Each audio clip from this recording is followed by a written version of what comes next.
16,000 ho yan.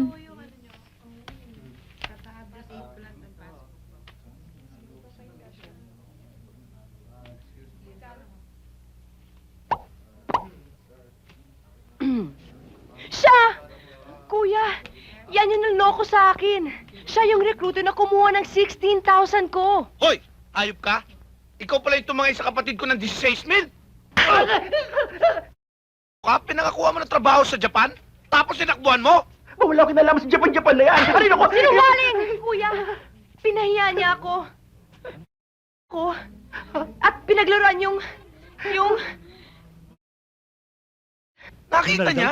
Walang iya ka, nauna ka pa sa akin, ako yung kapatid? Ha? Ngayon, ibalik mo yung 16,000 na kinuha mo! Ano na yung 6,000? Kaya! Ay! Sandali lang! Ay! Sandali lang. Eto nga, eto nga! Kuya, eto ang nanloko sa akin eh. Yan ang nangako sa akin, isasakay ako sa barko. Kinunan ako ng pera! Ito ba? Ay! Bakit mo nila to? Isabi mo sa akin yung 8,000! Ano ko, Jumil? God! Nasa mo, nasa God! hanap ka pa ng patron, ha? Basta isoli mo sa akin! Bakit? Anong nangyayari dito? God, tumawag nga ako kayo ng mga pulis, oh. Ginugulo ako ng mga ito, hindi ko naman sila kilala, eh. Please lang, oh, please. Teka, sandali lang. Sige, bilisan mo! Para mahuli na to! Wala ka palang lisensya. Ay, ako, lisensya! Isoli mo sa akin yung 8,000! Ayun o, sir.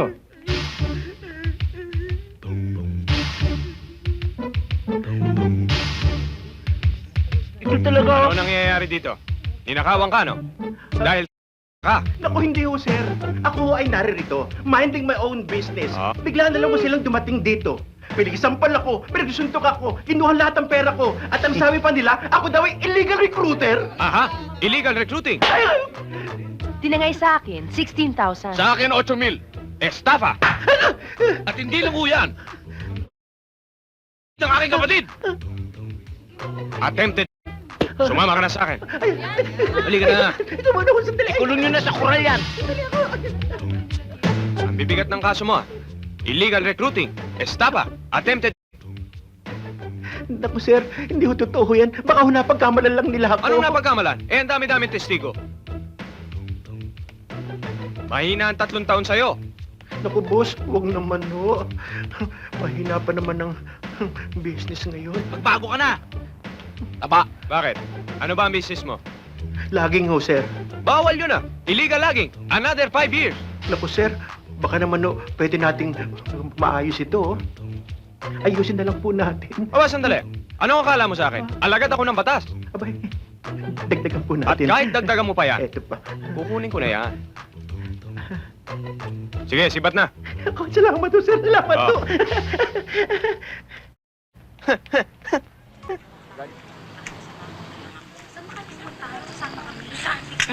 Miss, pwede magtanong?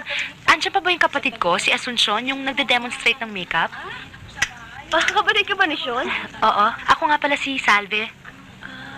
Alam ko kasi nalipat na siya ng ibang departamento eh. Ha? Hindi na siya nagme-makeup? Nagme-makeup pa rin. Saan? Ayan. Maganda ka na ngayon. Blooming na blooming. Kanina, ang putla-putla mo. Ngayon, rosy cheeks ka na uli. Ate! Ate! Oh, bakit ang destino ka dito? Naku, kasi pumalpak ako sa trabaho ko sa department store.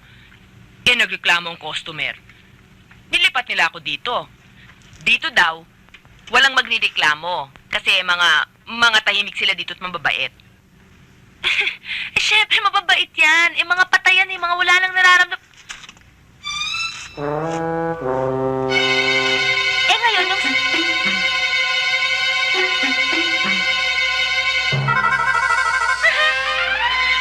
Ate! Oh, bakit? Kinindatan ako! Kinindatan ako!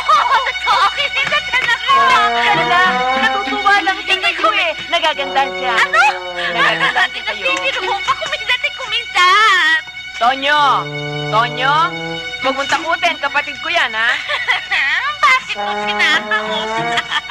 Ay, naku, eh, ba't hindi ko kakausapin? Eh, tao rin yan, eh. Eh, mali.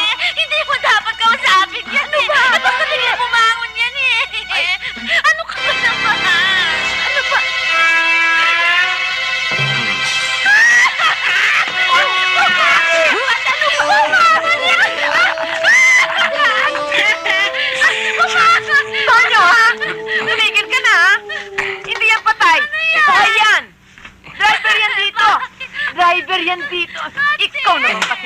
ka. nagbibiro lang eh. Sinabi nang wag mo nang takutin. Kapatid ko yan ah.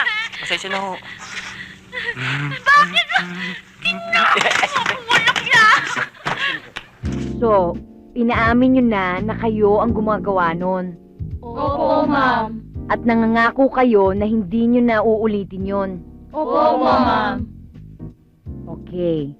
Pero gusto ko ma-realize ninyo kung anong perwisyo ang ginagawa nyo sa kapwa nyo. Akin na yung lipstick na ginagamit nyo. Pakikita ko sa inyo, ah.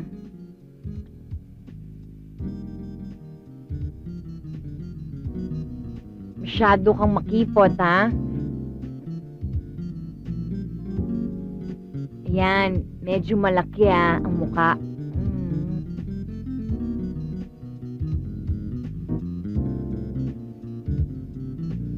Ayan. Ayan. Ganyan ang ginagawa nyo, di ba? Opo, ma'am. Ngayon, Andres, pwede ba pakita mo sa kanila kung anong hirap ang ginagawa mo para nang malinis tong mga to? Opo, ma'am. Opo. Ayan. Pakita ko po. Alam nyo kayo, hindi magandang Ganito ginagawa po yan, ma'am. nyo. Tandaan nyo yan, ha? Huwag na huwag nyo nang uulitin yan. Ganito Isa-isa po, kayo ma'am, at kung tandaan paano nyo ko yan. linisin to, no? Tinitira ko po yan ng ganyan. Yan. Ganyan po. Tapos, ginaganyan ko po yan. Ngayon, pag medyo mahirap po linisin, talagang dinidiinan ko po ng tira yan. Yan. Ganyan po yan. Ano po yan? Opo, ma'am. Dito po nga po sa eskwela, mahirap po ang tubig. Minsan nga po walang tubig eh. Buti na lang may tubig. Kung wala, hindi na...